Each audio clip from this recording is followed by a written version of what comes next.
All right. All right, right back with our second installment here of the Cup Insider. We're going to give you a few more updates that we have gotten. Just another thing we want to let everybody know about, as the day goes on, we will be bringing up some of our different FLW team anglers to come up here and give you a little bit of insight from the professional standpoint on what is going on the water, what's going on in these guys' heads, what kind of stress level is it at the Forrest Wood Cup. 46 pros, 46 co-anglers on the water yesterday and today.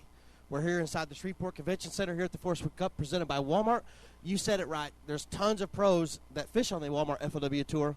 The best anglers in the world, but I tell you, sometimes only the best 46 from this year get to fish in the Forrest Wood Cup. So we have dozens of tour pro anglers. We're going to see Keystone Light Pro Chad Grigsby probably several times over the next few days. He's really going to give us a hand, kind of like you said, the pros' eye and mind on the water. What are these guys thinking? How long do you sit in one spot?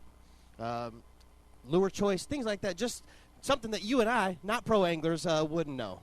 That is right, Alan. Hey, give me a couple updates here. What have we got going right now? I tell you, we're seeing a lot going on. You know, we talked about an hour ago a lot about Randall Tharp and Brian Thrift, the Chevy Pro. But we've seen a few names come up on the Twitter feeds, new names into the game. Justin Lucas making a move. The Evinrude Pro, 3 keepers already this morning. But I tell you, the big one that I noticed, Stetson Blaylock. You know, not quite the best day yesterday. I know it's not what he was shooting for, but he came back, and it really shows what type of pro Stetson can be to make that change and come back. He does have 3 keepers in the live well as well. I think Stetson's really showed it with his career with FLW. You know, you can't ever count this guy out. You know, he's been one of a very consistent angler, as many top 10s as I can think of over the last 2 or 3 years, you know. He's kind of the perfect story. You know, he started out on the co-angler side. Fishing the tour out of the back of the boat. Ended up the co-angler of the year 1 year. Stepped up to the front side of the boat. Kind of the format here at FLW we really like to see. See the co-anglers go from the back of the boat to the front of the boat, be the tour pros, and then, of course, to have the success that he had. What about this year? Second place in the Angler of the Year point standing, so he was quietly had an amazing year. And, again, that's Stetson Blaylock. And just not to forget, you know, you said he made the trip from the back of the boat to the front of the boat. There is another Blaylock in that fishing family. I tell you, Keaton Blaylock currently on the co-angler side, but I'm looking forward any time to make that move to the front of the boat. And I know he will. He's a beast. He's the whole family, you know, and if you take one look at Keaton, you know he's serious. He's got the grizzled beard going, almost the Duck Dynasty-ish with the beard. But, you know, kind of to go through things, we did talk a few minutes ago at the last segment about Walmart Pro Mark Rose, thank you. We got an update from Mark Rose. We heard he had his limit. Then we saw that he got a kicker fish. Might have been a little big-eyed. Might have been. But here we go. We got another one. Another call for Rose. Only one sardine left to bump out of his box. He is officially in the double digits now, so we know we're going to see Mark Rose. All right. We are about to get another on-the-water update from Mr. Kyle Wood right now. I wish I had a little better report from this morning. I did, however, start on the honey badger. He kind of made a run a little ways this morning. We followed him back in some place we can't talk about yet, but we'll get there.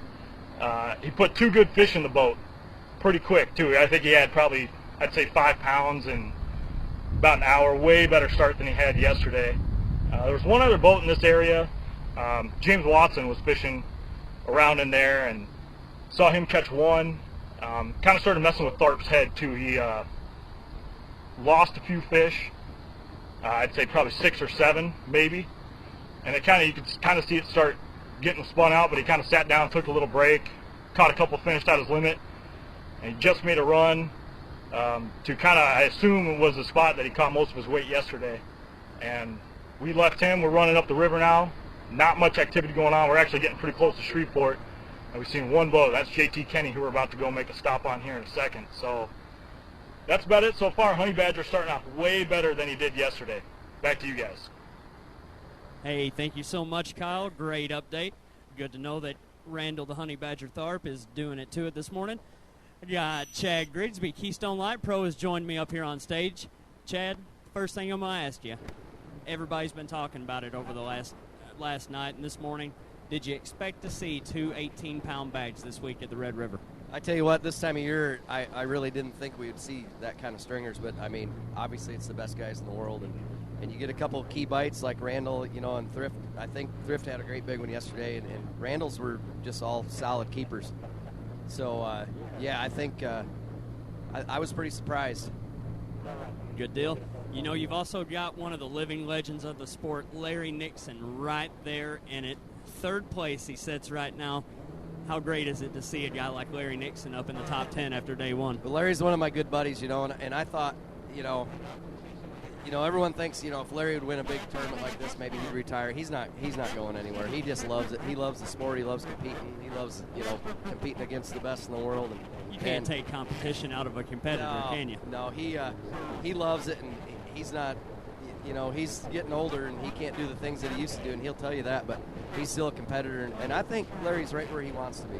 I think he's he says they can have them 18-pound stringers. He'll just, he'll catch his 12, 13 every day, and, eventually he'll keep creeping his way up, and by the end of a 4-day event, I think he's going to be right there. I guarantee it. Just to go on down the list, we've also got Adrian Avina, who without a doubt is on a school of fish right now. I mean, he's got a limit in the first 20, 30 minutes both days so far. They're not exactly the quality fish that we're looking for, but are those big fish somewhere there along with those 1 and 2 pounders? Like I said about even like Nixon, I don't know if they have to be there. If he's bringing in 13 a day, and I may be wrong, but I don't think anyone, predicted 2 18-pound stringers, and I don't know if they can do it again, and maybe they can. I don't know what kind of fish they're on, but Adrian, this is the story that I heard yesterday is Randall was coming out of a pocket, and Adrian was catching him every cast, and Randall had to wait for him to get, to quick catch him so he could get out of a pocket. And, if you're doing that on the Red River, you're on something right, and if you can come in with another 13 again today, he's going to be right there in the hunt. Walmart Pro Mark Rose started off. He had 12-15 yesterday. We know for a fact that he has caught a pretty decent fish already today. Got his 5 in the box already. I know he's got plenty of time for the rest of this day to upgrade. You always got to watch a Mark Rose. Yeah, Mark obviously is on him, and all the updates we're getting, all the tweets and everything from FLW Live, it's looking good for Mark, and he's going to make a little move today. He doesn't have to make much of a move. What is he, in 5th or 6th place? Yeah, 5th so, right now. Yeah, 5th. So he's going to be right there in the mix, and I know he's hungry for a big win like this. Oh yeah, everybody's hungry for a Forrest Wood Cup victory, I'm pretty sure. Chad, we've got different things going on in the expo this weekend. I believe you do have a seminar coming up in the seminar room one day, correct? Yep. Tomorrow at 1 o'clock, I believe, I'll be doing a little seminar. So everyone come on out to the convention center here at Shreveport, and it'll be a good time. That sounds great, man. We appreciate it. Once again, this is your Cup Insider update for 10:30. Come back and check in with us at 11:30. We'll give you all the up-to-date info that we've got at that time. Thank you.